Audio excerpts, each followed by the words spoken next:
Sa isang maliit na baryo na napapaligiran ng malalawak na palayan at luntiang kabundukan, may naninirahang magsasaka na nagngangalang Mateo. Kilala siya sa kanilang lugar bilang isang masipag, mabait at mapagkumbabang tao. Hindi siya mayaman, ngunit hindi rin siya nagrereklamo sa buhay. Sa bawat pagsikat ng araw, bumabangon siya ng maaga upang magtrabaho sa kanyang munting bukirin.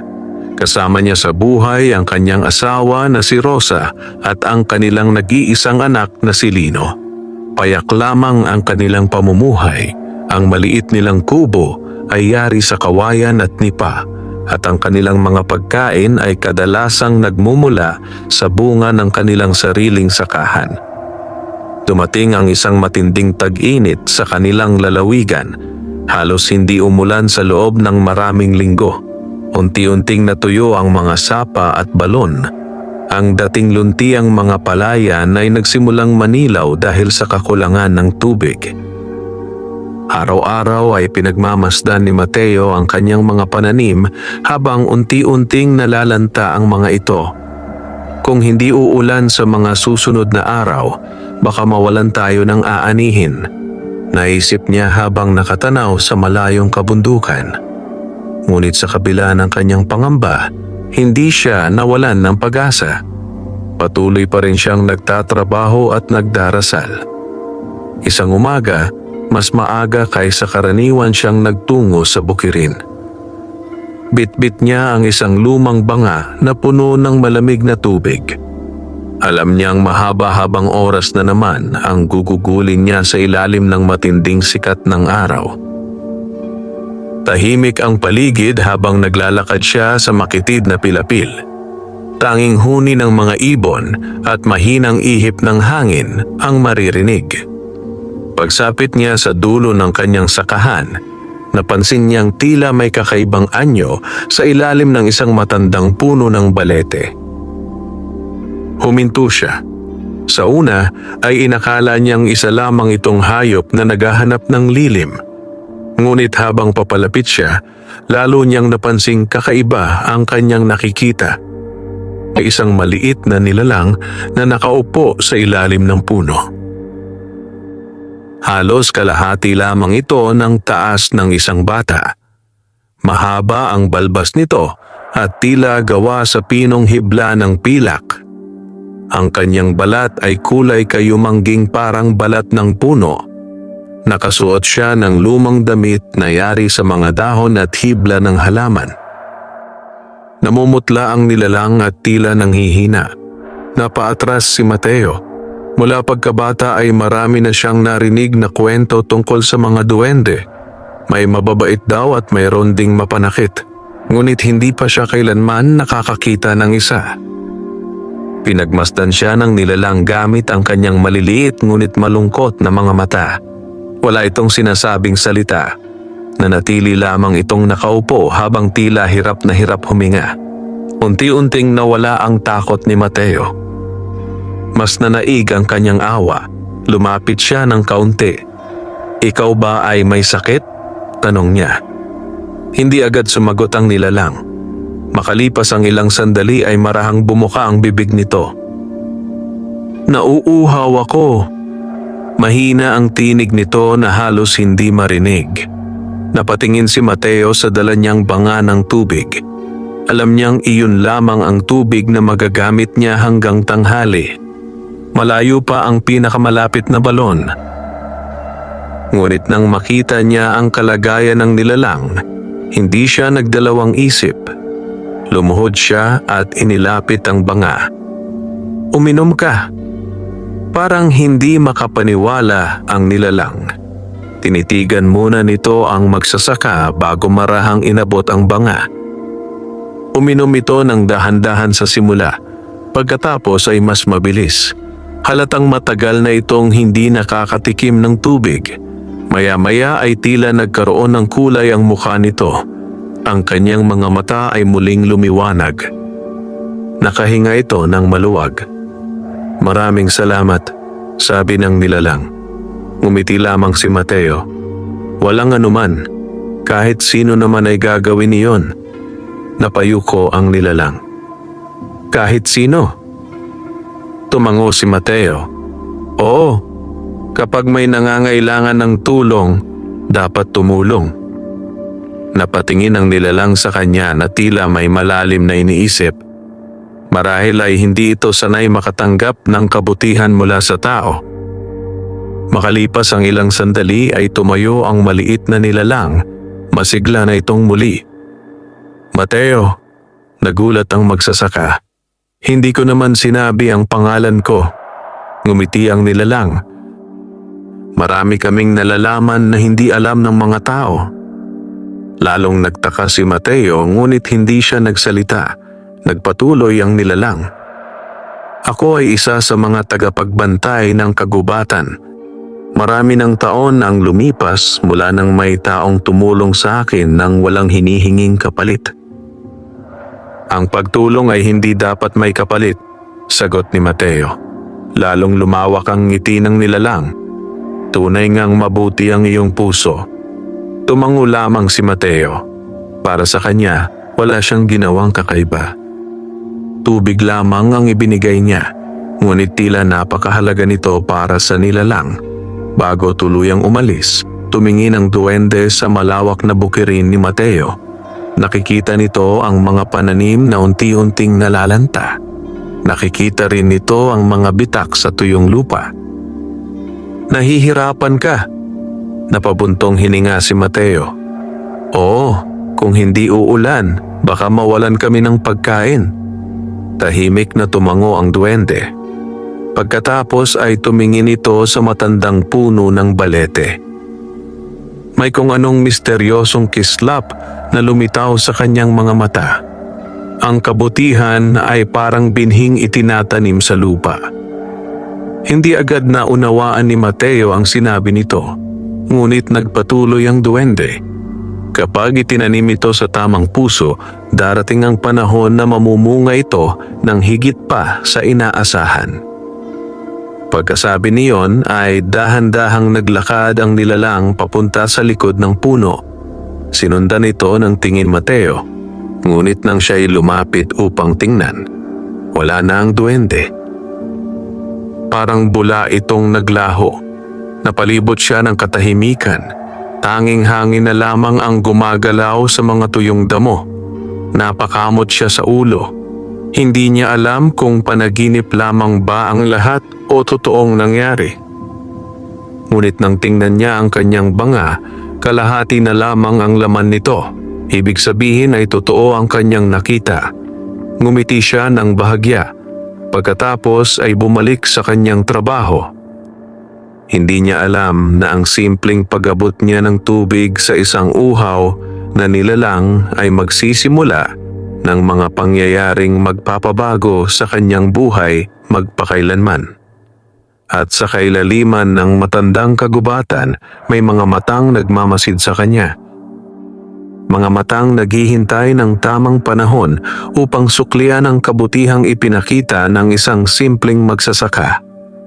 Lumipas ang ilang araw matapos ang kakaibang pagkikita ni Mateo at ng misteryosong duwende sa ilalim ng matandang puno ng balete. Patuloy pa rin ang matinding tag-init sa kanilang baryo. Lalong natutuyo ang mga palayan at bukirin. Ang mga magsasaka ay nagsisimula ng mawalan ng pag-asa. Araw-araw ay pinag-uusapan nila sa ilalim ng mga punong nagbibigay lilim ang kanilang mga pangamba. May ilan nang nagbabalak na ibenta ang kanilang mga hayop upang may pambili ng pagkain kung sakaling tuluyang masira ang mga pananim. Ngunit si Mateo ay nananatiling tahimik. Hindi niya sinasabi sa iba ang tungkol sa duwending kanyang nakita. Baka hindi lamang siya paniwalaan ng mga tao. Minsan ay iniisip niya kung totoo nga ba ang lahat. Subalit sa tuwing maaalala niya ang mga matang puno ng pasasalamat ng maliit na nilalang, nararamdaman niyang hindi iyon isang panaginip. Isang umaga, bago pa sumikat lubusan ng araw, nagpasya siyang magtungo muli sa kanyang bukirin. Tahimik ang paligid. Makapal pa ang hamog na nakabalot sa mga damuhan. Habang naglalakad siya sa makitid na pilapil, may kakaiba siyang napansin. Sa gitna ng isang bahagi ng kanyang bukid na halos matuyo na, may isang maliit na kumpol ng mga halamang nananatiling luntian. Huminto siya. Napakunot ang kanyang noo.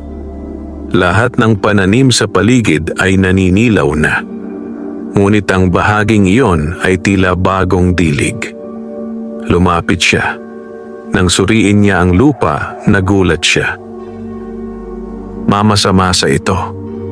Parang may tubig na nanggagaling mula sa ilalim ng lupa. Hindi siya makapaniwala. Lumuhod siya at hinukay ng bahagya ang lupa gamit ang kanyang kamay. Biglang lumitaw ang malinaw na tubig. Mabilis siyang napatayo. Sa loob ng maraming taon ng pagsasaka, ngayon lamang siya nakakita ng ganoong bagay. Parang may isang maliit na bukal na sumibol mula sa ilalim ng kanyang bukirin. Agad siyang kumuha ng maliit na lalagyan at sinubukang salukin ang tubig. Malinaw ito at malamig. Dali-dali siyang umuwi upang tawagin si Rosa. Nang makita ni Rosa ang natuklasan ng kanyang asawa, hindi rin siya makapaniwala. "Totoo ba ito?" tanong niya. Tumango si Mateo. "Suriin mo mismo." Hinawakan ni Rosa ang tubig. Malamig ito sa kanyang mga palad. Napatingin siya sa langit. Napakabuti ng Diyos. Buong araw nilang inalam ang pinagmumulan nito. Ngunit tila walang katapusan ng maliit na bukal. Patuloy itong nagbibigay ng malinis na tubig. Hindi ito sapat upang diligan ng buong baryo, ngunit sapat ito upang mabuhay ang kanilang sakahan. Lumipas ang mga araw. Habang ang ibang mga bukirin ay patuloy na natutuyo, ang taniman ni Mateo ay nagsimulang muling sumigla. Unti-unting bumalik ang luntiang kulay ng mga palay. Naging mas matibay ang mga halaman. Masiglang-masigla ang mga ito kumpara sa mga karatig bukirin. Napansin ito ng mga kapitbahay. Isang hapon ay dumalaw ang kanyang kaibigang si Ramon. "Tila maswerte ka yata, Mateo." Napangiti si Mateo. "Hindi ko rin alam kung paano nangyari." Pinagmasdan ni Ramon ang mga pananim. "Kung ganito ang kalagayan ng bukirin mo, mukhang ikaw lamang ang magkakaroon ng magandang ani sa taong ito." Hindi agad sumagot si Mateo. Sa halip ay tumingin siya sa malayong kagubatan. May pakiramdam siyang may kinalaman ang duwendeng kanyang natulungan. Ngunit wala siyang patunay. At kahit mayroon man, hindi niya iyon ipagsasabi. Samantala, sa kaibuturan ng kagubatan, sa ilalim ng isang napakalaking puno na hindi pa kailanman nakita ng tao, nagtipon ang ilang maliliit na nilalang. Mga duwende, iba-iba ang kanilang anyo. May matatanda at may bata, may mahahabang balbas at mayroon ding halos wala pa. Sa gitna nila ay nakatayo ang duwendeng minsang tinulungan ni Mateo. Nakatingin ito sa isang tila salamin na gawa sa malinaw na tubig. Sa loob ng mahiwagang salamin ay makikita ang bukirin ng magsasaka. Tunay ngang mabuti ang kanyang puso, sabi ng isa. Hindi siya humingi ng ginto. Hindi rin siya humingi ng kapangyarihan. Hindi siya humingi ng anumang kapalit. Tahimik na tumango ang pinakamatandang duwende. Sa panahon ngayon, bihira na ang mga taong gaya niya. Ang duwendeng minsang nauuhaw ay ngumiti. Kaya nararapat lamang na makatanggap siya ng biyaya. Muling lumitaw sa mahiwagang salamin ang larawan ni Mateo.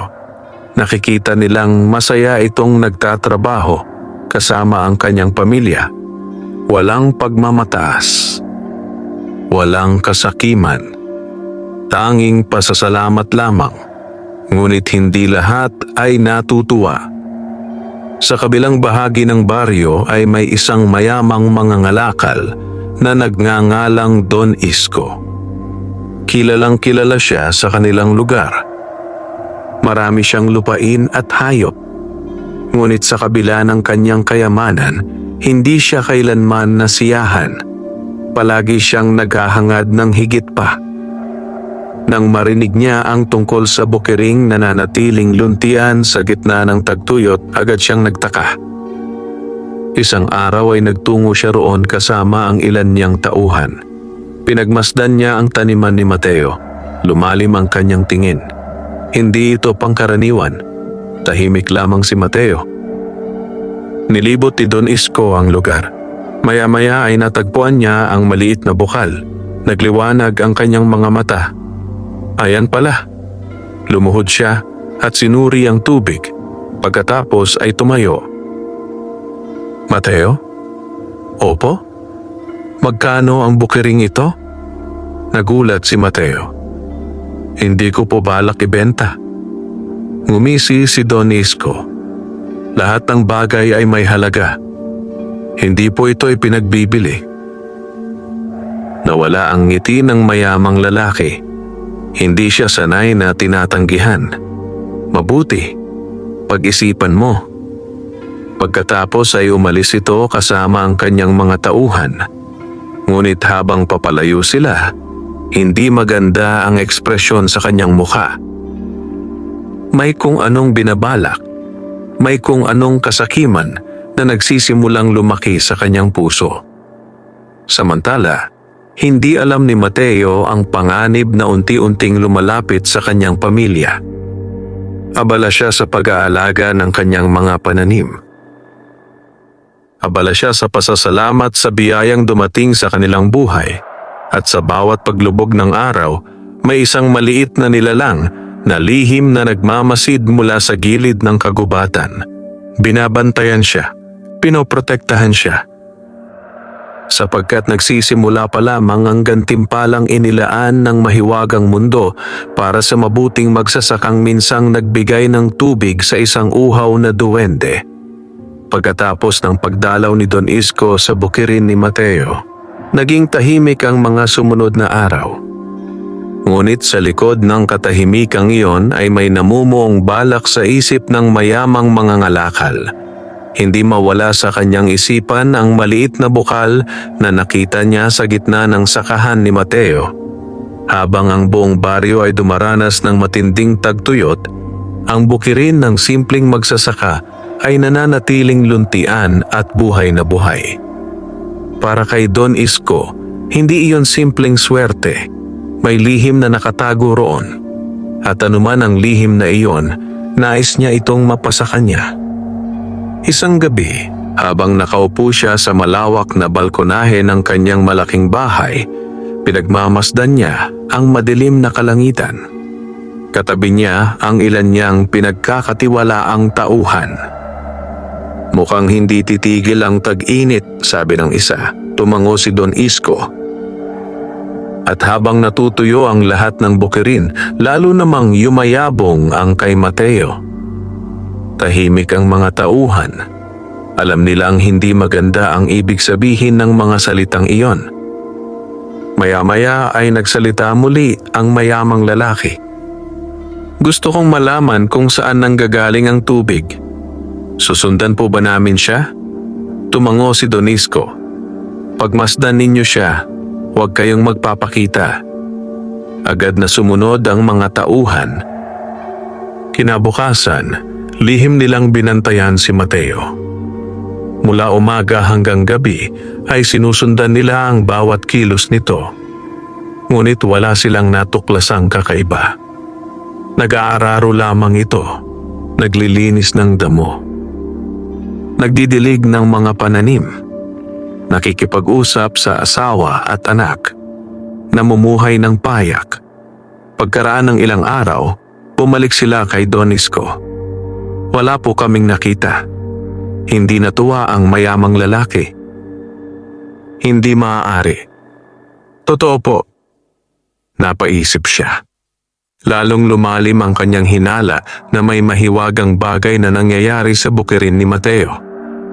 Samantala, patuloy namang gumaganda ang kalagayan ng pamilya ng magsasaka. unti-unting bumabalik ang sigla ng kanilang mga pananim. Ang mga bunga ng kanilang gulayan ay nagiging mas malalaki at mas matatamis.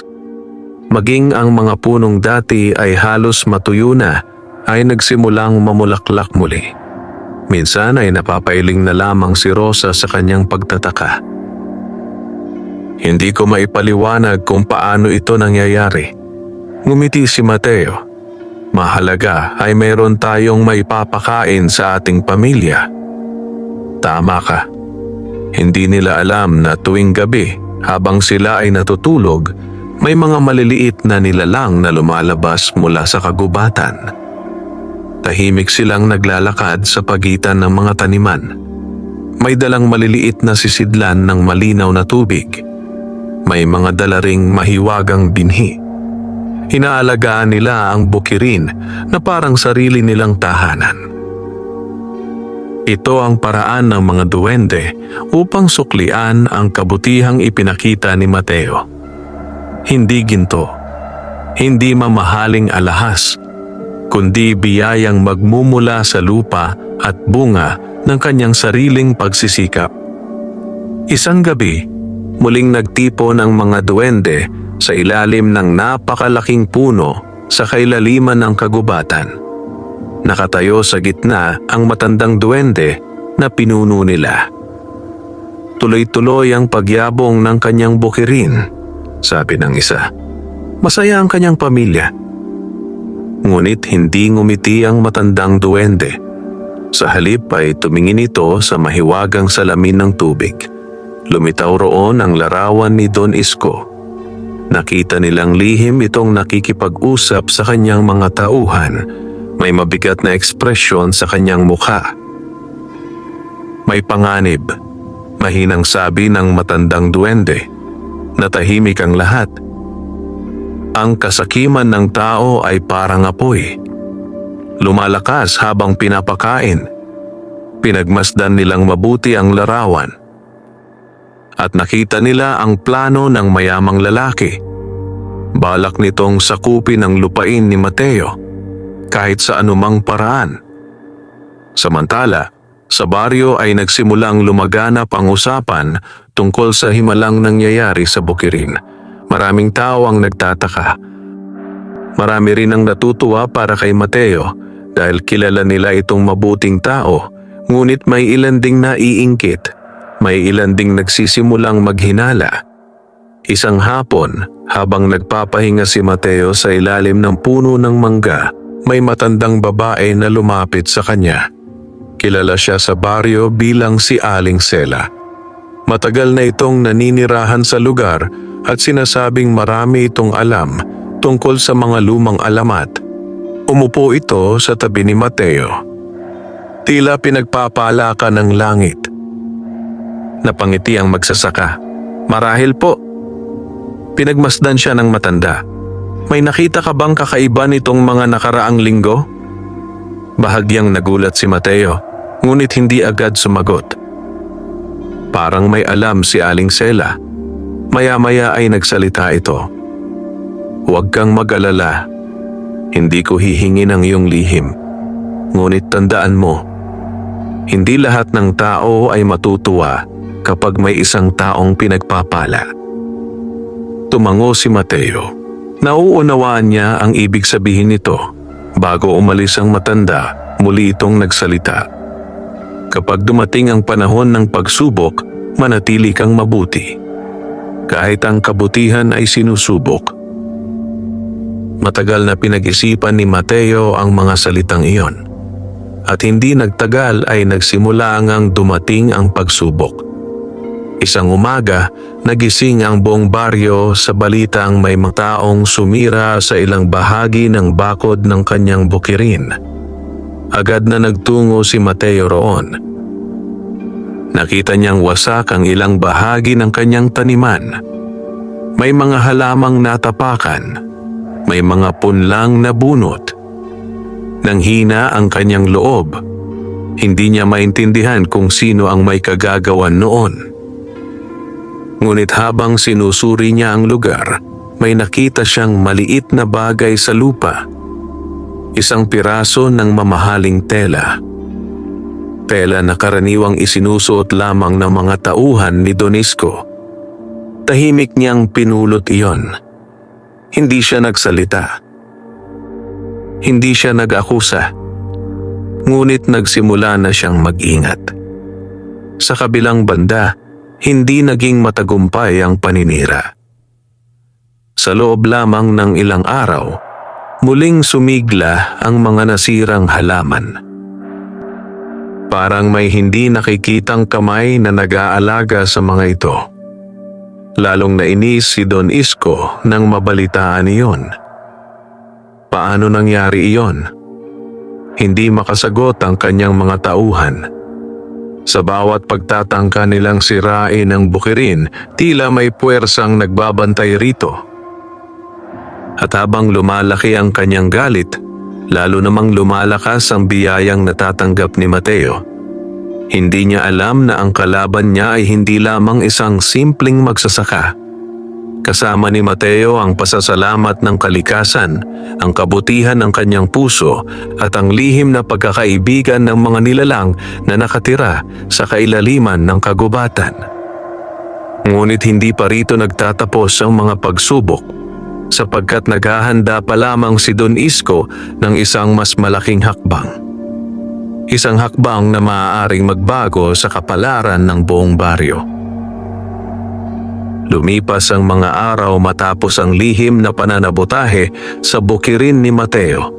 Bagaman nasaktan siya sa nangyari, pinili niyang huwag magkimkim ng galit. Sa halip, mas pinagbuti pa niya ang pag-aalaga sa kanyang mga pananim. Para kay Mateo, ang lupa ay parang buhay na nilalang. Kapag inalagaan mo ito ng may sipag at pagmamahal, tutugon ito sa pamamagitan ng masaganang ani. Ngunit habang lalo siyang nagpapakumbaba, lalo namang lumalaki ang inggit at kasakiman sa puso ni Don Isko. Hindi niya matanggap na may isang simpleng magsasaka na nakararanas ng biyayang hindi niya makuha kahit gaano pa karami ang kanyang salapi. Isang gabi, habang tahimik ang buong baryo, nagtipon si Don Isko at ang ilan niyang tauhan sa loob ng kanyang malaking bahay. Nakapatong sa mesa ang isang lumang mapa ng kanilang lugar. Tinuro niya ang bahagi kung saan matatagpuan ang bukirin ni Mateo. Naroon ang lihim. Tahimik na nakinig ang mga tauhan. Kailangan nating malaman kung saan nanggagaling ang tubig. At kapag nalaman natin, tayo ang makikinabang. Nagkatinginan ang mga lalaki. May alinlangan sa kanilang mga muka, ngunit walang nangahas tumutol. Alam nilang hindi gusto ni Don Isko ang sinasalungat. Kinabukasan, nagsimula silang magmanman muli sa paligid ng bukirin. Mula sa malayo ay pinagmamasdan nila ang bawat kilos ni Mateo. Ngunit wala pa rin silang nakikitang kakaiba. Habang tumatagal, lalo silang nabibigo. Samantala, sa bahay ni Mateo ay payapa ang buhay. Masaya si Rosa dahil muli silang nagkaroon ng sapat na pagkain. Masaya rin si Lino dahil hindi na siya nakikitang malungkot ang kanyang ama. Tuwing gabi ay sabay-sabay silang kumakain habang nagkukwentuhan tungkol sa kanilang mga pangarap. Pangarap nilang mapag-aral si Lino. Pangarap nilang mapagawa ng kaunti ang kanilang kubo. At higit sa lahat, pangarap nilang manatiling magkakasama. Hindi nila hinahangad ang marangyang buhay. Sapat na sa kanila ang simpleng kaligayahan. Ngunit hindi lahat ng tao ay nauunawaan ang kahalagahan ng pagiging kontento. Isang hapon, habang papalubog ang araw, muling nagtungo si Mateo sa ilalim ng matandang puno ng balete. Hindi niya alam kung bakit. Parang may kung anong humihila sa kanya papunta roon. Tahimik siyang naupo sa lilim ng puno. Nakatanaw siya sa malayong kabundukan. At gaya ng una nilang pagkikita, Muli niyang naramdaman ang kakaibang presensya. Paglingon niya ay nakita niyang nakatayo sa likod ng puno ang maliit na duwending minsan niyang tinulungan. Ngumiti ito. Ngumiti rin si Mateo. Hindi na siya natakot. Sa halip ay nakaramdam siya ng kakaibang kapayapaan. Muli tayong nagkita, sabi ng duwende. Tila nga. Tinatanggap mo na bang totoo ako? Napangiti si Mateo. Matagal ko nang tinanggap. Tahimik na tumawa ang duwende. Pagkatapos ay tumingin ito sa bukirin. Masaya ka ba? Tumango si Mateo. Oo. At wala kang hinihinging iba? Sandaling nag-isip ang magsasaka. Kung may hihilingin man ako, sana ay manatiling ligtas ang aking pamilya. Naging seryoso ang mukha ng duwende. Pagkatapos ay tumingin ito sa kalangitan. Malapit nang dumating ang isang mabigat na pagsubok. Napakunot ang noo ni Mateo. Anong pagsubok? Hindi agad sumagot ang duwende. Makalipas ang ilang sandali ay nagsalita ito. May mga taong gustong kunin ang biyayang hindi naman kanila. Tahimik na nakinig si Mateo. At kapag nabigo sila, mas lalo silang nagiging mapanganib. Hindi niya kailangang hulaan kung sino ang tinutukoy nito. Naalala niya agad si Don Isko. Anong dapat kong gawin? Tumingin sa kanya ang duwende. Manatili kang mabuti. Iyon lamang. Iyon ang pinakamahirap gawin kapag dumarating ang pagsubok. Matagal na pinag-isipan ni Mateo ang sagot na iyon. Pagkatapos ay tumango siya. Hindi man niya lubos na nauunawaan, naramdaman niyang mahalagang tandaan iyon. Makalipas ang ilang araw, nagsimula ang bagong plano ni Don Isko. Sa pagkakataong ito, hindi na lamang pagmamanman ang kanyang ginawa. Nagpasya siyang kumuha ng mga manggagawa upang maghukay sa paligid ng bukirin ni Mateo. Ipinakalat niya ang balitang may nakatagong bukal sa ilalim ng lupa na dapat pag-aari ng buong baryo. Maraming tao ang nalito. May ilan na naniwala, may ilan na hindi. Ngunit dahil sa impluwensya ni Don Isko, maraming nakinig sa kanya. Isang umaga ay nagulat si Mateo nang makita ang grupo ng mga tao na papalapit sa kanyang lupain. Kasama nila si Don Isko. Huminto ang mga ito sa harap niya. Mateo? Opo?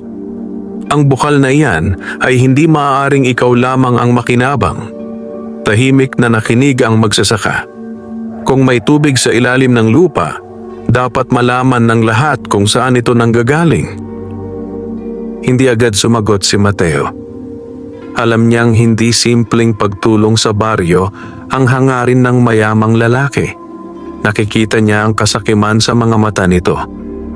Ngunit ayaw niyang makipagtalo, kung kaya't mahinahon siyang nagsalita.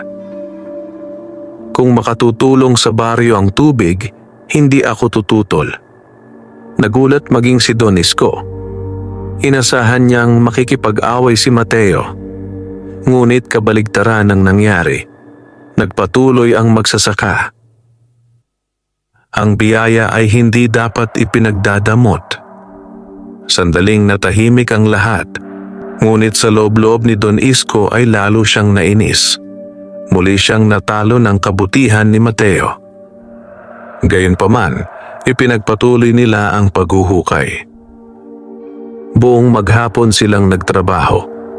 Nagbungkal sila ng lupa sa iba't ibang bahagi ng paligid. Ngunit wala silang natagpuang ibang bukal. Wala silang nakitang pinagmumulan ng tubig.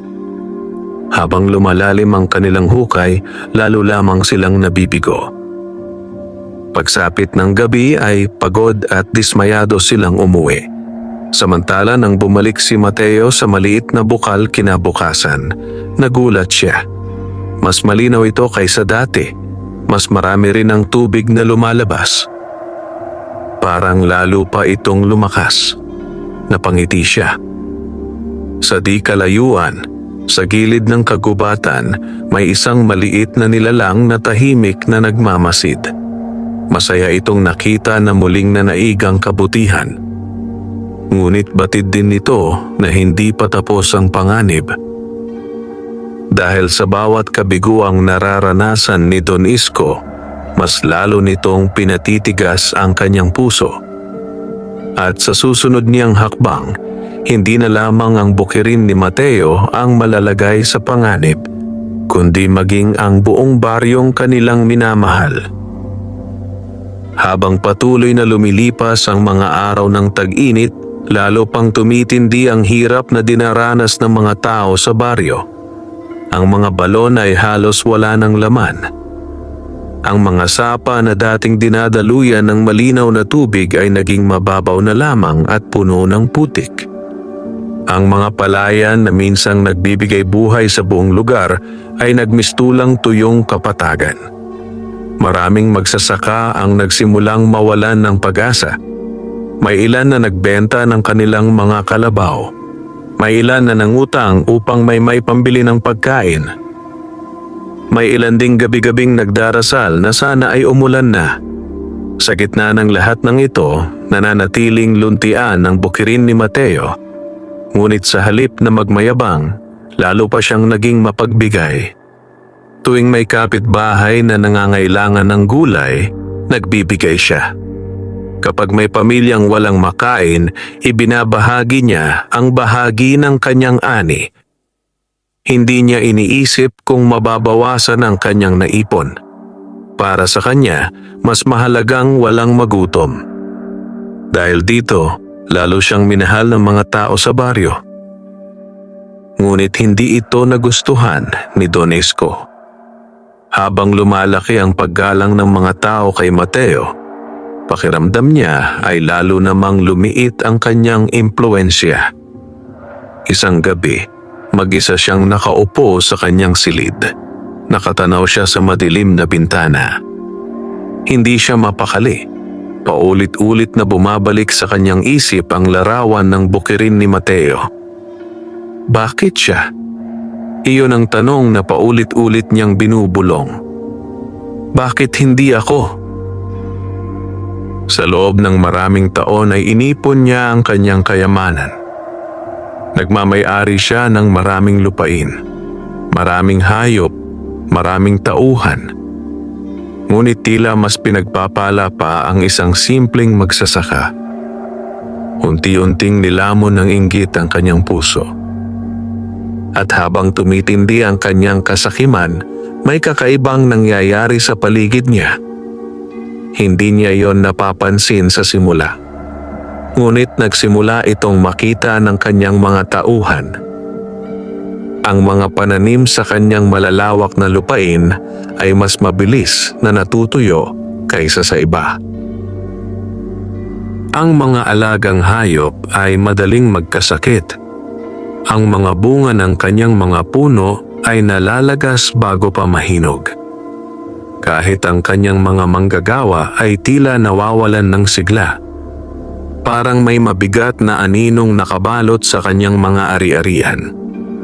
Samantala, sa kailaliman ng kagubatan, muling nagtipon ang mga duwende. Tahimik silang nakaupo sa paligid ng isang maliwanag na bukal. Sa ibabaw ng tubig ay lumilitaw ang larawan ng baryo. Pinagmamasdan nila ang mga tao. Pinagmamasdan nila si Mateo. At pinagmamasdan nila si Don Isko. Nagsisimula na ang sumpa ng sarili niyang puso, sabi ng matandang pinuno ng mga duwende. Pinaparusahan ba natin siya? Tanong ng isang batang duwende. Umiling ang matanda. Hindi. Nilikha niya ang sumpang iyon sa kanyang sarili. Tahimik na nakinig ang lahat. Kapag ang tao ay nabubuhay sa kabutihan, lumalawak ang kanyang pagpapala. Kapag ang tao ay nabubuhay sa kasakiman, siya mismo ang sumisira sa kanyang kapalaran. Samantala, walang kaalam-alam si Mateo sa mga nangyayaring ito. Patuloy lamang siyang nagtatrabaho, patuloy lamang siyang tumutulong. Isang umaga, habang naglalakad siya papunta sa bukirin, napansin niyang may mga tao na nagtitipon sa gitna ng baryo. Mukhang may kaguluhan. Agad siyang lumapit. Nakita niya si Aling Nena, isang biyuda na may 3 anak. Umiiyak ito habang nakaupo sa harap ng kanyang maliit na bahay. "Ano po ang nangyari?" tanong ni Mateo. Lumapit ang isang kapitbahay. Namatay ang kanyang huling kambing. Natahimik si Mateo. Alam niyang ang kambing na iyon lamang ang pinagkukunan ng gatas ng pamilya. Ngayon ay wala na silang maaasahan. Napaiyak si Aling Nena. "Hindi ko na alam kung paano ko papakainin ang aking mga anak." Naramdaman ni Mateo ang bigat ng sitwasyon. Hindi rin naman sila mayaman, ngunit hindi niya kayang balewalain ang paghihirap ng iba. Pag-uwi niya ay kinausap niya si Rosa. "May naiisip ako." Tumingin sa kanya ang asawa. "Ano yon?" "Ibibigay natin ang isa sa ating mga kambing." Nagulat si Rosa. Ang kambing na iyon ay mahalaga rin sa kanila. Ngunit nakita niya ang katapatan sa mga mata ng kanyang asawa at matagal na niyang kilala ang puso nito. Ngumiti siya. "Kung yan ang makapagpapasaya sa iyo, susuportahan kita." Nagpasalamat si Mateo. Kinabukasan ay dinala niya ang kambing sa bahay ni Aling Nena. Hindi makapaniwala ang babae. "Masyado itong mahalaga para ibigay mo." Ngumiti si Mateo. "Mas kailangan ninyo." Napaluha si Aling Nena. Maging ang kanyang mga anak ay hindi makapagsalita sa tuwa. Hindi nagtagal ay kumalat sa baryo ang balita. Muling humanga ang mga tao kay Mateo, ngunit may mas kakaibang nangyari matapos noon. Makalipas ang ilang araw, isang hindi inaasahang himala ang naganap. Sa gitna ng matinding tag-init, may isang maliit na ulap na namuo sa ibabaw lamang ng bahagi ng baryo. Napansin ito ng lahat. Hindi ito ordinaryong ulap. Habang ang buong paligid ay maliwanag at walang senyales ng ulan, ang ulap na iyon ay unti-unting lumaki hanggang sa nagsimulang bumuhos ang mahinang ulan. Hindi sa buong lalawigan, hindi sa buong kapatagan, kundi sa mismong paligid ng baryo. Nagtakbuhan ang mga tao palabas ng kanilang mga bahay. Tumingala sila sa langit, ang ilan ay napaiyak sa tuwa. Ang ilan ay lumuhod at nagpasalamat. Matagal na nilang hinihintay ang sandaling iyon. At bagaman hindi kalakasan ang ulan, sapat ito upang mabasa ang tuyong lupa. Sapat upang mabigyan muli ng pag-asa ang mga tao. Sa ilalim ng ulan ay nakatayo si Mateo. Tahimik siyang nakatingala sa langit. Hindi niya alam kung bakit nangyari iyon. Ngunit ramdam niya na may malaking dahilan sa likod nito. Mula sa gilid ng kagubatan, lihim na pinagmamasdan siya ng duwending minsang nauhaw. May ngiti sa labi nito. Hindi dahil sa kapangyarihang taglay ng mga duwende, kundi dahil nakita nitong muli ang bunga ng kabutihan. Ang isang taong marunong magbigay kahit kulang siya, ay nagiging daan upang makatanggap din ng biyaya ang iba. Ngunit habang nagsasaya ang buong baryo, may isang taong galit na galit. Mula sa kanyang malaking bahay, pinagmamasdan ni Don Isko ang ulan. Hindi siya natuwa, hindi siya nagpasalamat. Sa halip ay lalo lamang siyang napuno ng inggit. At sa gabing iyon, gumawa siya ng isang pasya. Isang pasyang magdadala sa kanya sa landas na hindi na niya madaling mababalikan. Isang pasyang maglalapit sa kanya sa pinakamalaking pagkakamali ng kanyang buhay. Matapos ang kakaibang pag-ulan na nagbigay ng panibagong pag-asa sa baryo, muling sumigla ang mga tao. Hindi man nito lubusang natapos ang tagtuyot, Sapat naman ito upang mabasa ang mga pananim at mapawi ang takot na tuluyang mawalan ng pagkain ng mga pamilya. Sa bawat tahanan ay may mga ngiti. Sa bawat hapagkainan ay may mga panalangin puno ng pasasalamat. Ngunit sa gitna ng kasiyahang iyon ay may isang pusong lalong pinadilim ng inggit, si Don Isko. Habang ang mga tao ay nagpapasalamat sa biyayang natanggap ng baryo, siya ay nakakulong sa sarili niyang galit. Hindi niya maintindihan kung bakit tila pabor sa simpleng magsasakang si Mateo ang kapalaran. Sa kanyang isip, siya ang mas karapat-dapat. Siya ang may kayamanan. Siya ang may kapangyarihan. Siya ang may malalawak na lupain.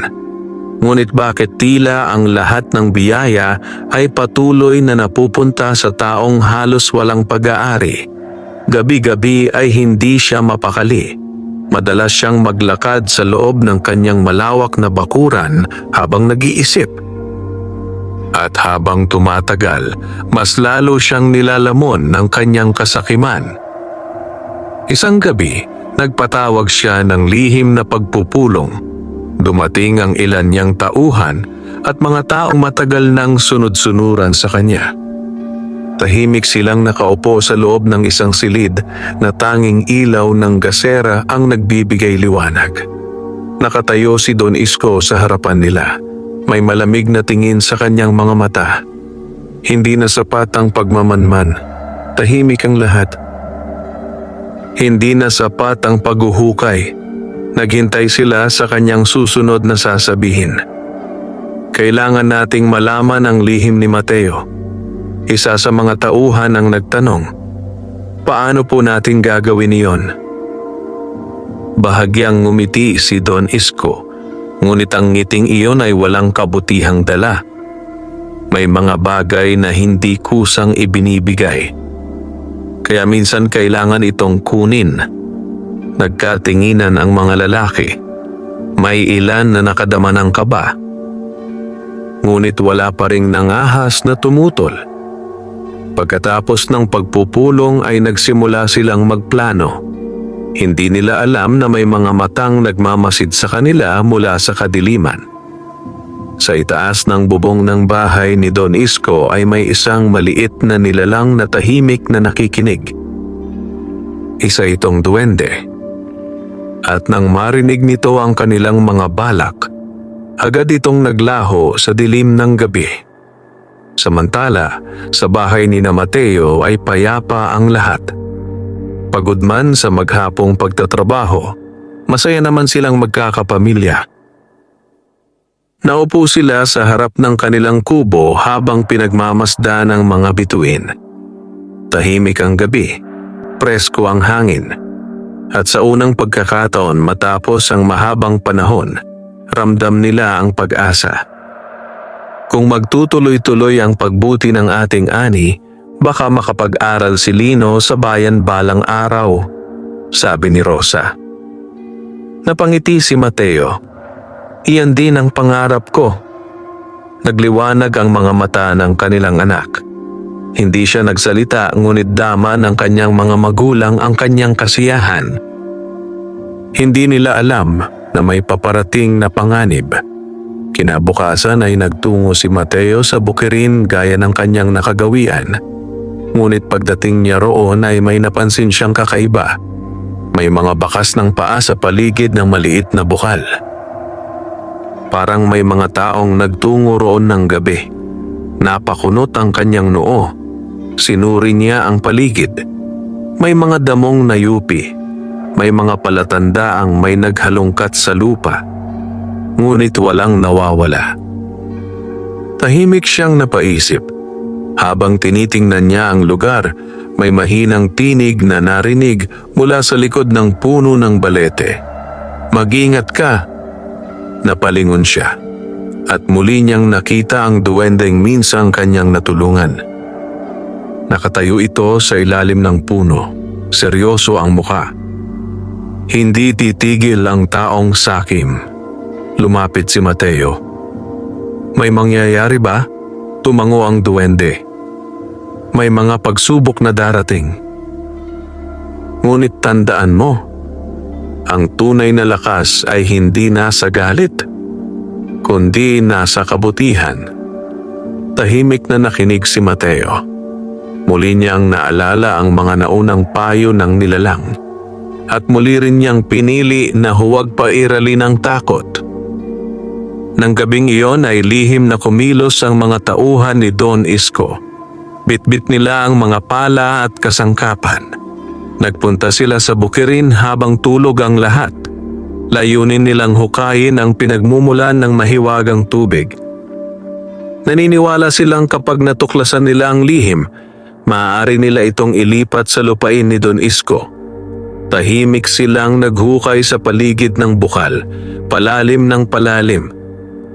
Ngunit habang tumatagal, may kakaibang nangyayari. Parang lumalambot ang lupa sa ilalim nila. Ang simpleng hukay ay unti-unting naging mapanganib, hanggang sa biglang gumuho ang bahagi ng kanilang hinuhukay. Nagkagulo ang mga lalaki. Nagunahan silang makaahon. Mabuti na lamang at walang malubhang nasaktan. Ngunit ang mas nakapagtataka ay ang nangyari pagkatapos. Kinabukasan, nang balikan nila ang lugar, wala nang bakas ng kanilang paghuhukay. Parang kusang nagsara ang lupa. Parang hindi kailanman may naghukay doon. Nang marinig iyon ni Don Isko, hindi siya makapaniwala. Paano nangyari iyon? Walang makasagot. At sa halip na matakot, lalo lamang siyang naging determinado. Samantala, sa kagubatan ay nagtipon muli ang mga duwende. Ikinuwento ng nagbantay na duwende ang nangyari.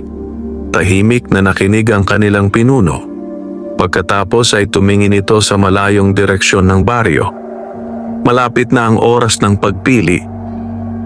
Nagkatinginan ng mga duwende. Anong pagpili? Tanong ng isa.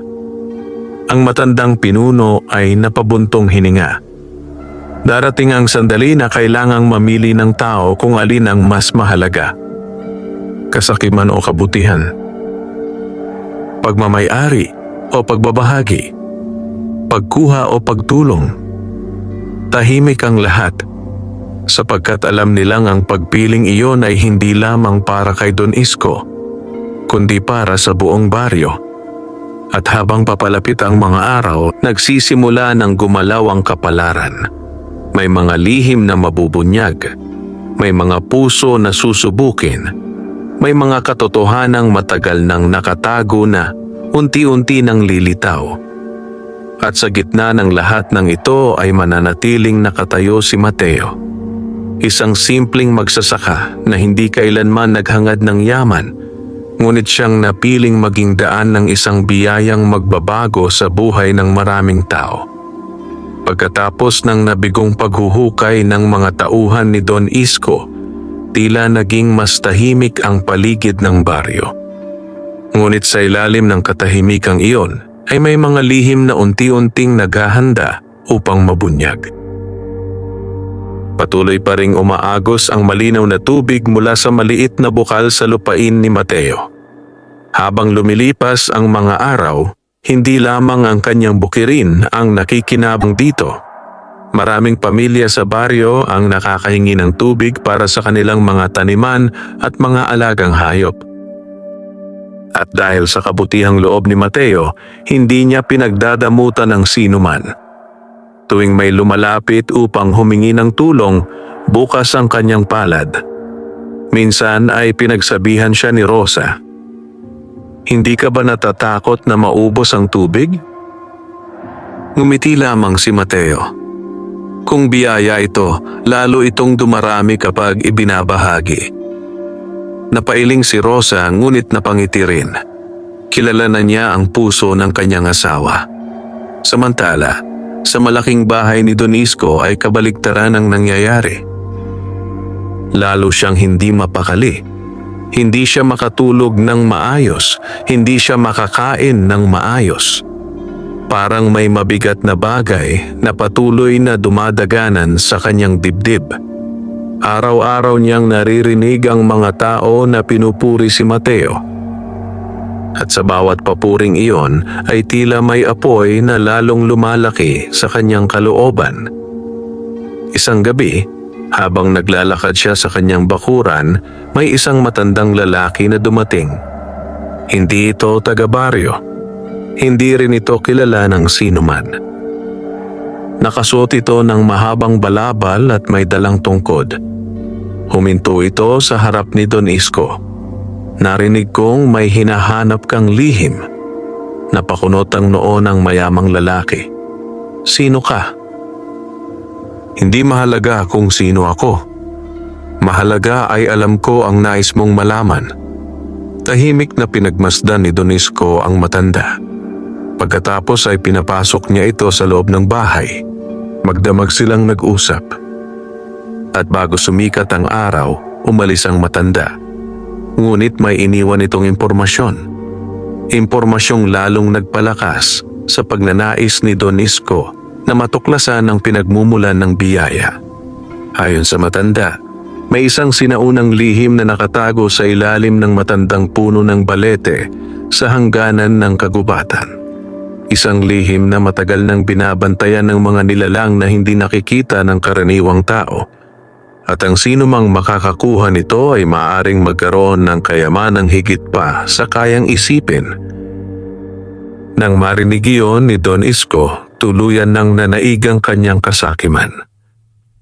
Samantala, walang kaalam-alam si Mateo sa mga pangyayaring ito. Isang umaga, habang papunta siya sa kanyang bukirin, muling nagpakita ang duwending minsan niyang tinulungan. Ngunit ngayon ay mas seryoso ang mukha nito kaysa dati. Mateo, oh? May nais akong ipakita sa iyo. Hindi nagdalawang isip ang magsasaka. Tahimik niyang sinundan ang maliit na nilalang papasok sa kagubatan. Habang lumalalim sila sa masukal na daan, napansin niyang tila nag-iiba ang paligid. Ang mga puno ay mas matatayog, ang hangin ay mas malamig, at may kakaibang katahimikang bumabalot sa buong lugar. Maya-maya ay narating nila ang isang bahagi ng kagubatan na hindi pa niya kailanman nakita. Sa gitna nito ay nakatayo ang isang napakalaking puno ng balete. Mas malaki ito kaysa anumang puno na nakita niya sa buong buhay niya. Ang mga ugat nito ay parang mga higanting ahas na nakapulupot sa lupa. Ang mga sanga nito ay tila sumasayad sa ulap. Napahinto si Mateo. Hindi niya maalis ang tingin sa puno. Napakaganda. Ngumiti ang duwende. Matagal na itong narito bago pa dumating ang unang tao sa lugar na ito. Dahan-dahan silang lumapit. At habang papalapit sila, may nangyaring hindi inaasahan. Biglang lumiwanag ang isa sa mga ugat ng puno. Kasunod nito ay isa pa at isa pa, hanggang sa parang mga gintong ugat ang kumislap sa paligid nila. Napanganga si Mateo. Hindi siya makapaniwala sa kanyang nakikita. Pagkatapos ay bumuka ng bahagya ang bahagi ng lupa sa paanan ng puno. Lumitaw ang isang maliit na daanan pababa. Napaatras si Mateo, ngunit hindi siya nakaramdam ng takot. Sa halip ay tila may kakaibang kapayapaang bumalot sa kanya. Sumama ka. Tahimik niyang sinundan ng duwende. Pagbaba nila sa ilalim ng lupa ay nakita niya ang isang lihim na silid. Ngunit hindi ito tulad ng anumang kuweba. Ang mga pader ay kumikislap na parang mga bituin. May mga halamang nagbibigay liwanag. May mga kristal na kumikinang sa iba't ibang kulay. At sa gitna ng silid ay may isang malinaw na bukal. Mas maliwanag ito kaysa anumang tubig na nakita niya. Parang may sariling liwanag. Napahinto si Mateo. Ramdam niyang may kakaibang kapangyarihan sa lugar na iyon. Tingnan mo nang mabuti. Lumapit siya sa bukal. At nang sumilip siya sa malinaw na tubig, Hindi ang sarili niyang mukha ang kanyang nakita. Sa halip ay mga larawan. Nakita niya ang baryo. Nakita niya ang mga tao. Nakita niya ang mga magsasakang nagtatrabaho. Nakita niya ang mga batang naglalaro. Nakita niya ang kanyang pamilya. At pagkatapos ay nakita niya ang sarili niya noong araw na inabutan niya ng tubig ang uhaw na duwende. Biglang naunawaan ni Mateo ang lahat. Ang maliit na bukal sa kanyang lupain. Ang mga biyayang dumating. Ang mga himalang naganap. Lahat ng iyon ay konektado sa mahiwagang bukal na nasa ilalim ng matandang balete. Tahimik siyang napatingin sa duwende. Hindi ko ito karapat-dapat. Ngumiti ang maliit na nilalang. Iyan ang dahilan kung bakit ikaw ang pinagkatiwalaan. Natahimik si Mateo. Ito ba ang lihim na hinahanap ni Don Isko? Tumango ang duwende. Ngunit may bagay siyang hindi nauunawaan. Ano yun? Ang bukal ay hindi nagbibigay ng biyaya sa taong sakim. Ang biyaya nito ay tumutugon sa kabutihan ng puso. Matagal na pinag-isipan ni Mateo ang mga salitang iyon. Pagkatapos ay tumingin siya muli sa mahiwagang tubig.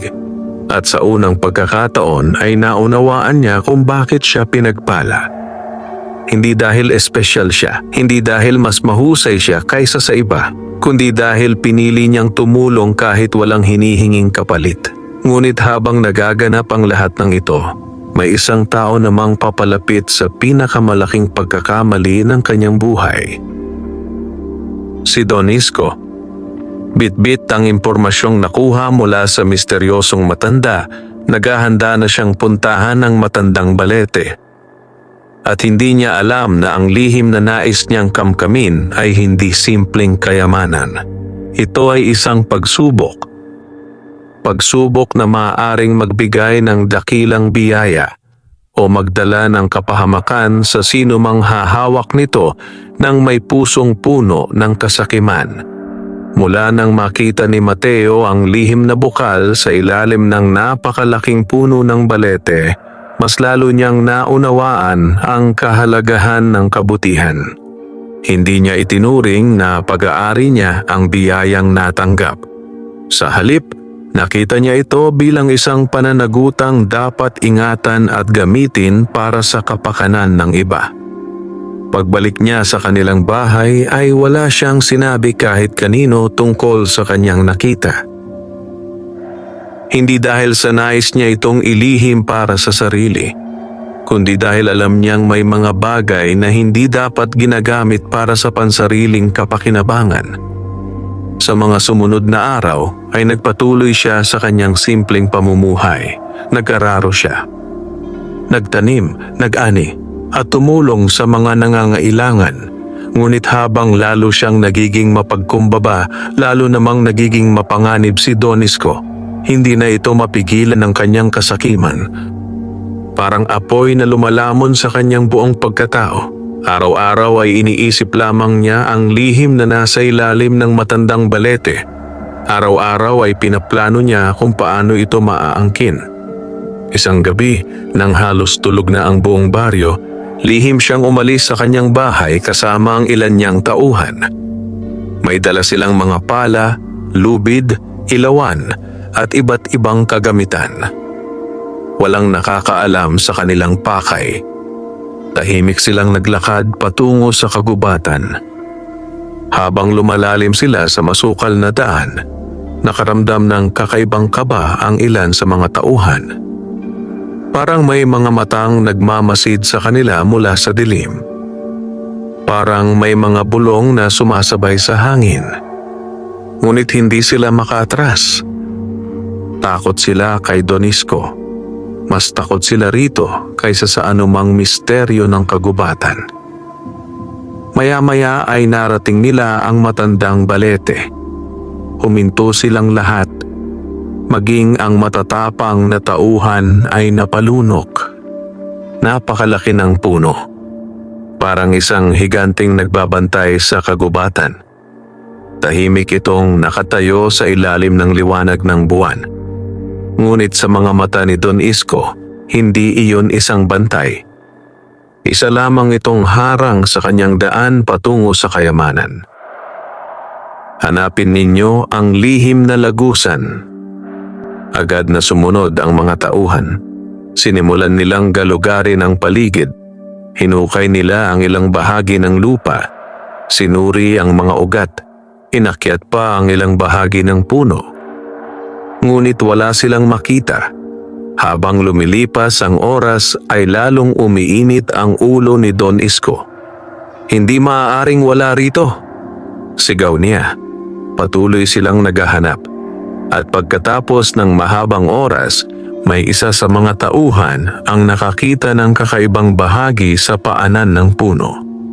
May bahagyang liwanag na lumalabas mula sa pagitan ng mga ugat.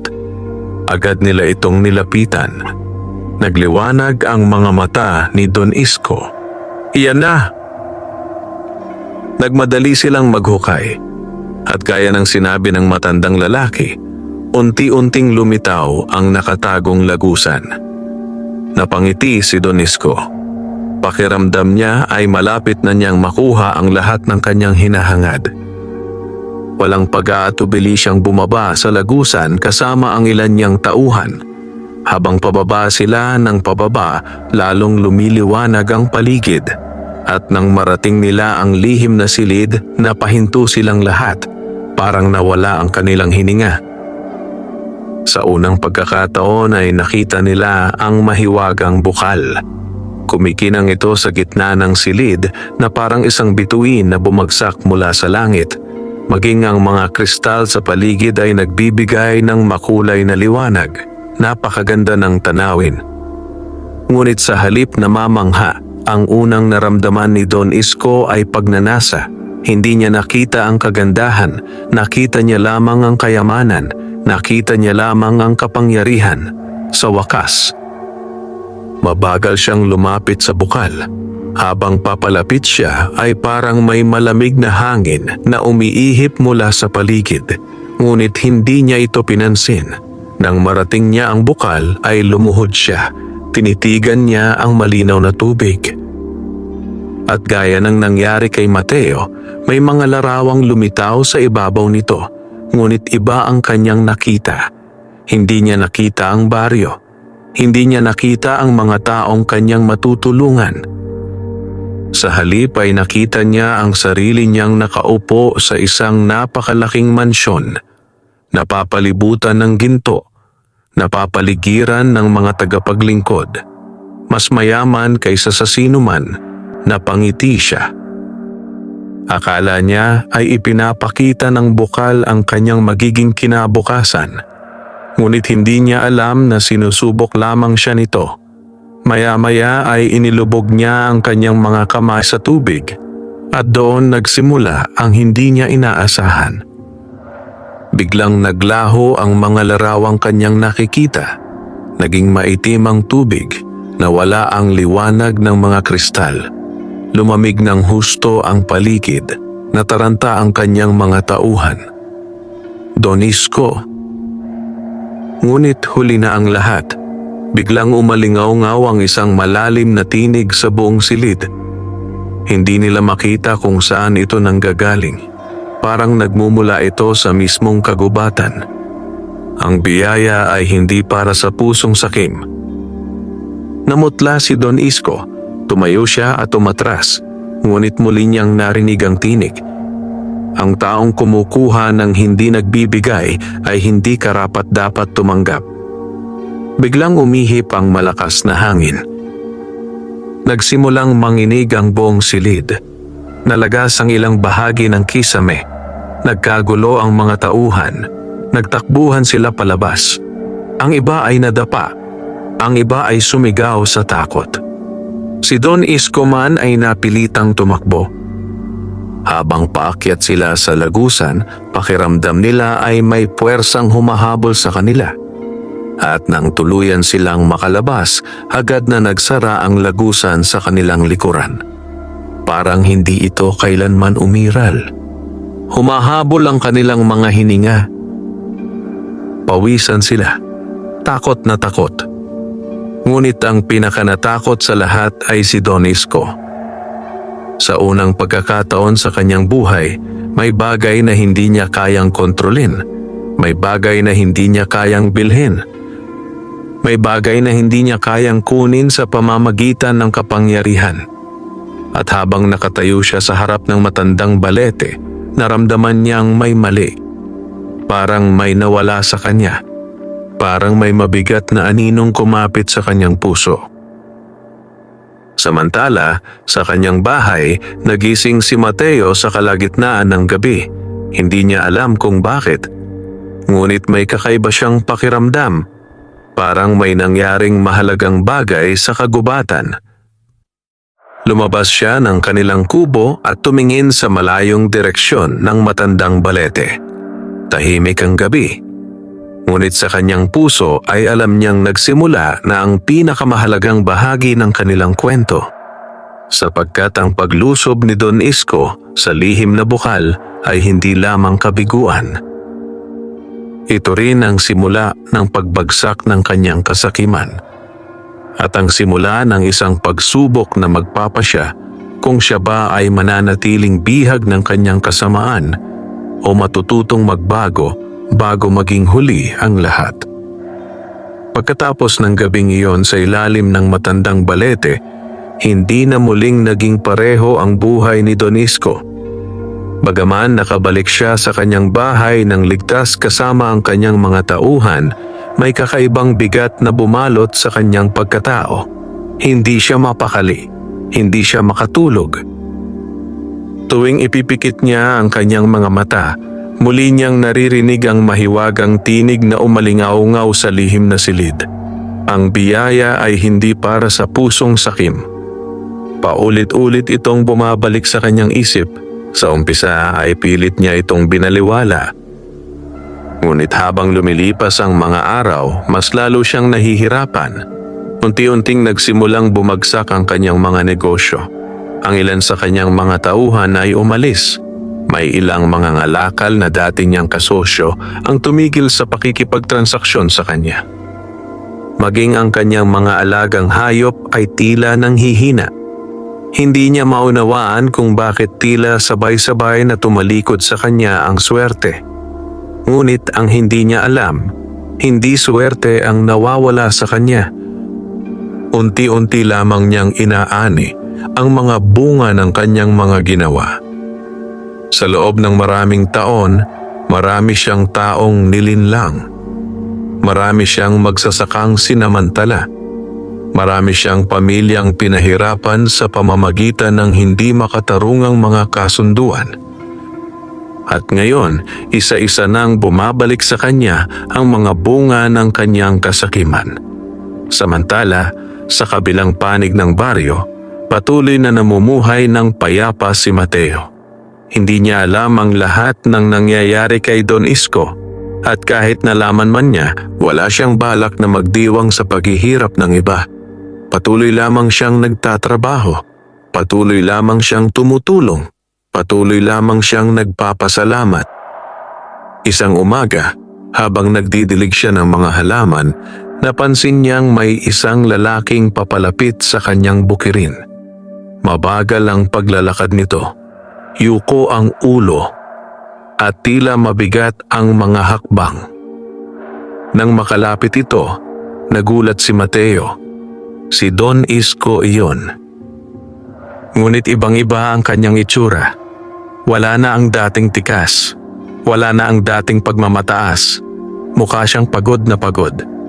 Huminto ito sa harap niya. At sa loob ng ilang sandali ay wala ni isa sa kanila ang nagsalita. Sa wakas ay si Don Isko ang unang nagsalita. Mateo. Opo? Napalunok ang mayamang lalaki. Parang nahihirapan siyang ilabas ang mga salitang nais niyang sabihin. Sa unang pagkakataon sa maraming taon, kailangan niyang lunukin ang kanyang pagmamataas. Ako ay humihingi ng tawad. Nagulat si Mateo. Hindi niya inaasahan iyon. Hindi rin niya inaasahan ang mga sumunod na salita. Marami akong ginawang masama sa iyo. Marami akong tinangkang kunin. Marami akong ginawang hindi tama. Tahimik lamang na nakinig si Mateo. Hindi siya nagsalita. Hindi siya nagalit. Hindi rin siya nagpakitang masaya. Nakinig lamang siya. At habang nagsasalita si Don Isko, unti-unting lumalabas ang lahat ng kanyang pagsisisi. Parang isang mabigat na batong matagal niyang pasan. Sa wakas ay nailabas niya rin. Nang matapos ito ay yumuko siya. Hindi na siya ang mayamang lalaking dating kinatatakutan ng lahat. Isa na lamang siyang taong nagsisisi. Mahabang katahimikan ang namagitan sa kanila. Pagkatapos ay dahan-dahang nagsalita si Mateo. Pinapatawad kita. Napatingin si Don Isko. Parang hindi siya makapaniwala. Hindi ka ba galit? Ngumiti ng bahagya si Mateo. Matagal ko nang pinili na huwag magkimkim ng galit. Nang marinig iyon ni Don Isko, parang may kung anong bumigay sa loob ng kanyang puso. Sa unang pagkakataon sa napakahabang panahon, nakaramdam siya ng kapayapaan, ngunit hindi pa tapos ang pagsubok. Sapagkat ng gabing iyon, muling nagpakita ang duwending minsang tinulungan ni Mateo. Naghihintay ito sa ilalim ng matandang balete. Tahimik na lumapit si Mateo. At gaya ng dati, nakaupo ang maliit na nilalang sa ilalim ng puno. Ngunit ngayon ay may kakaibang liwanag sa paligid nito. Mateo. Oh? Dumating na ang huling pagsubok. Napakunot ang noo ng magsasaka. Huling pagsubok? Tumango ang duwende. Pagkatapos ay itinuro nito ang direksyon ng mahiwagang bukal. Maya-maya ay bumukas muli ang lihim na lagusan. Tahimik silang bumaba. Nang marating nila ang mahiwagang silid, ay mas maliwanag ito kaysa dati.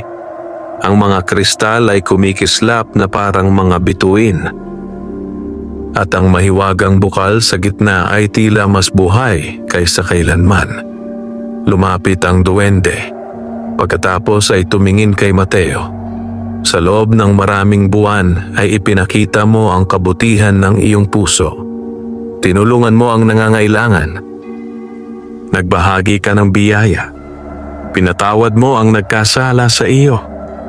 Tahimik na nakinig si Mateo. Pagkatapos ay muling nagsalita ang duwende. Ngayon ay maaari kang humiling. Nagulat si Mateo. Humiling? Tumango ang duwende. Anumang kayamanang nais mo, anumang lupain, anumang ginto, anumang kasaganaan, maaaring ipagkaloob ng bukal. Natahimik si Mateo. Tumingin siya sa mahiwagang tubig. Napakaraming bagay ang maaari niyang hilingin. Maaari siyang yumaman. Maaari siyang magkaroon ng malawak na lupain. Maaari niyang mabigyan ng marangyang buhay ang kanyang pamilya. Ngunit habang nakatingin siya sa malinaw na tubig, isa lamang ang nasa isip niya, ang kanyang baryo, ang mga magsasaka, ang mga batang nangangarap, ang mga pamilyang nagsisikap mabuhay. Matagal siyang nag-isip, at nang magsalita siya, tahimik ngunit matatag ang kanyang tinig. Wala akong nais para sa sarili ko. Napangiti ang duwende. Parang alam na nito ang magiging sagot. Nais ko lamang na pagpalain ang aming baryo. Na sana ay hindi na sila magutom. Na sana ay magkaroon sila ng sapat na tubig at masaganang ani. At na sana ay manatiling mabuti ang mga tao sa isa't isa. Pagkatapos ng kanyang kahilingan ay biglang lumiwanag ang buong silid. Mas maliwanag pa sa sikat ng araw. Napapikit si Mateo At sa loob ng liwanag na iyon ay naramdaman niya ang kakaibang init na bumalot sa kanyang puso.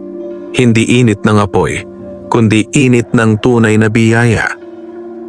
At sa sandaling iyon, alam ng mga duwende na natapos na ang pinakamahalagang pagsubok, sapagkat ang taong binigyan ng pagkakataong humiling para sa sarili, ngunit piniling isipin ang iba, ay tunay na karapat-dapat sa biyayang ipinagkakaloob ng mahiwagang bukal. Pagkatapos ng kahilingan ni Mateo sa mahiwagang bukal, nabalot ng napakaliwanag na liwanag ang buong lihim na silid sa ilalim ng matandang balete. Parang naging araw ang buong paligid. Kumikinang ang mga kristal sa mga dingding. Umaawit ang hangin sa katahimikan ng kagubatan. At ang malinaw na tubig ng bukal ay kumikislap na parang punong-puno ng mga bituin. Tahimik na nakatayo si Mateo habang nakapikit. Ramdam niya ang kakaibang init na dumadaloy sa kanyang puso. Hindi niya maipaliwanag ang pakiramdam. Hindi ito tulad ng tuwa sa pag-aani. Hindi rin ito tulad ng saya kapag kasama niya ang kanyang pamilya. Mas malalim ito, mas payapa. Parang may isang malaking biyayang bumabalot hindi lamang sa kanya kundi maging sa buong baryong kanyang minamahal. Makalipas ang ilang sandali ay unti-unting humina ang liwanag. Nang imulat niya ang kanyang mga mata ay nakita niyang nakatayo sa paligid ang maraming duwende. Mga duwendeng hindi pa niya kailanman nakita. May matatanda, may bata, may mahahabang balbas, may maliliit na korona na yari sa mga dahon at bulaklak. Lahat sila ay nakatingin sa kanya, at sa kanilang mga mata ay makikita ang paggalang. Lumapit ang matandang pinuno ng mga duwende. Ang kanyang balbas ay halos sumasayad na sa lupa, at ang kanyang mga mata ay puno ng karunungan. Mateo, tahimik na yumuko ang magsasaka bilang paggalang. Nalampasan mo ang lahat ng pagsubok. Hindi sumagot si Mateo. Pakiramdam niya ay wala naman siyang ginawang espesyal, ngunit nagpatuloy ang matandang duwende. Noong araw na binigyan mo ng tubig ang isang uhaw na nilalang, wala kang hinihinging kapalit. Noong pinagpala ka, ibinahagi mo ang biyaya. Noong sinaktan ka, pinili mong magpatawad. Noong binigyan ka ng pagkakataong humiling para sa sarili mo, pinili mo ang kapakanan ng iba. Tahimik ang buong silid. Lahat ng duwende ay nakatingin sa kanya. Pagkatapos ay ngumiti ang kanilang pinuno. Iyan ang tunay na kayamanan. Naramdaman ni Mateo ang pag-init ng kanyang mga mata. Hindi dahil sa kalungkutan, kundi dahil sa lalim ng mga salitang kanyang narinig. Sa loob ng maraming taon ay simple lamang ang kanyang paniniwala. Maging mabuti, magsikap, tumulong kung kaya. Ngayon ay nalaman niyang may mas malaking halaga pala ang mga bagay na iyon kaysa sa anumang ginto sa mundo. Maya-maya ay muling nagsalita ang matandang duwende. Bilang gantimpala, tutuparin ng bukal ang iyong kahilingan. Kasunod noon ay itinaas niya ang kanyang tungkod. Biglang kumislap ang tubig. At mula sa kailaliman ng bukal ay umangat ang napakaraming maliliit na liwanag, parang mga alitap-tap. Isa-isa silang lumipad palabas ng lihim na silid. Lumipad sila patungo sa kagubatan, patungo sa mga bukirin, patungo sa buong baryo. At sa gabing iyon ay may himalang naganap. Kinabukasan, nagising ang mga tao sa kakaibang tanawin. Ang dating tuyong lupa ay muling naging mataba. Ang mga pananim na halos mamatay ay muling sumigla. Ang mga balon na halos matuyo ay nagkaroon muli ng malinaw na tubig. Ang mga puno ay namulaklak, ang mga bukirin ay naging luntian, at ang mga magsasaka ay napuno ng pag-asa. Hindi nila maipaliwanag kung paano ito nangyari. Ngunit dama nila ang biyayang dumating sa kanilang lugar.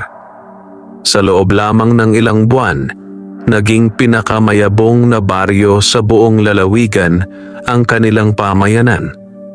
Naging masagana ang ani, naging sapat ang pagkain. Nabawasan ang kahirapan, at higit sa lahat natutong magtulungan ng mga tao. Unti-unting nagbago ang buhay ng lahat. Maging si Don Isko ay nagbago. Matapos ang kanyang paghingi ng tawad kay Mateo, nagsimula siyang ayusin ang mga pagkakamaling nagawa niya. Isa-isa niyang tinulungan ang mga taong minsan niyang nasaktan. Binalik niya ang ilang lupang hindi makatarungang nakuha. Tinulungan niya ang mga magsasakang nalubog sa utang. At sa paglipas ng panahon, natutunan niyang ang tunay na paggalang ay hindi nakukuha sa takot. Nakukuha ito sa kabutihan. Hindi man naging madali ang kanyang pagbabago, sinikap niyang maging mas mabuting tao araw-araw. At dahil doon, unti-unti rin siyang pinatawad ng mga tao. Samantala, nagpatuloy ang simpleng buhay ni Mateo. Hindi siya naging hari. Hindi siya naging pinakamayamang tao sa lalawigan. Hindi rin siya nagtayo ng malaking mansyon. Nanatili siyang magsasaka. Patuloy siyang nagbungkal ng lupa. Patuloy siyang nagtanim. Patuloy siyang nagbahagi ng kanyang ani. Ngunit sa puso ng mga tao, naging higit pa siya sa isang ordinaryong magsasaka. Naging inspirasyon siya. Naging halimbawa. Naging buhay na paalala na ang kabutihan ay hindi kailanman nasasayang.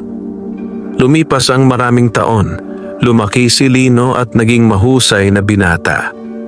Natuto siyang magsaka tulad ng kanyang ama. Ngunit natutunan din niya ang pinakamahalagang aral na iniwan ni Mateo. Ang kahalagahan ng pagtulong sa kapwa, ang halaga ng pagiging tapat, at ang kapangyarihan ng kabutihan. Isang hapon, sa paglipas ng maraming panahon, muling nagtungo si Mateo sa ilalim ng matandang balete. Matanda na siya noon, mabagal na ang kanyang paglalakad, ngunit maliwanag pa rin ang kanyang mga mata. Umupo siya sa ilalim ng puno. At gaya ng unang araw, tahimik niyang pinagmasdan ang paligid. Maya-maya ay naramdaman niya ang pamilyar na presensya. Paglingon niya ay nakita niya ang duwending minsan niyang binigyan ng tubig. Hindi ito nagbago. Ngunit si Mateo ay tumanda na. Ngumiti ang duwende. Matagal na panahon. Ngumiti rin si Mateo. Tunay nga. Tahimik silang nagmasid sa malayong bukirin, luntian ang mga taniman. Masaya ang mga tao. Masagana ang baryo at payapa ang paligid. Salamat, sabi ng duwende. Nagulat si Mateo. Dapat ako ang magpasalamat. Umiling ang maliit na nilalang. Hindi. Kung hindi dahil sa iyong kabutihan, hindi mangyayari ang lahat ng ito. Tahimik na napangiti si Mateo. Pagkatapos ay tumingin siya sa kalangitan. Unti-unti nang lumulubog ang araw, pinapakulayan nito ng ginto ang buong kapatagan. Napakaganda ng tanawin. At habang pinagmamasdan niya iyon, naunawaan niya ang isang bagay. Ang pinakamalaking biyaya sa buhay ay hindi ang dami ng kayamanan. Hindi ang laki ng bahay. Hindi ang lawak ng lupain. Kundi ang kakayahang magbigay ng kabutihan sa iba. Sapagkat ang kabutihan, gaano man kaliit, ay parang isang patak ng tubig sa tuyong lupa. Maaaring maliit sa simula, ngunit kapag itinanim sa tamang puso, nagiging ilog ng biyaya na nagbibigay buhay sa napakaraming tao. At iyon ang pamana ng duwende, hindi ginto, hindi mahika, kundi ang walang hanggang katotohanan ang mabuting puso ay laging pinagpapala. At ang biyayang nagmumula sa kabutihan ay hindi kailanman nauubos. Wakas,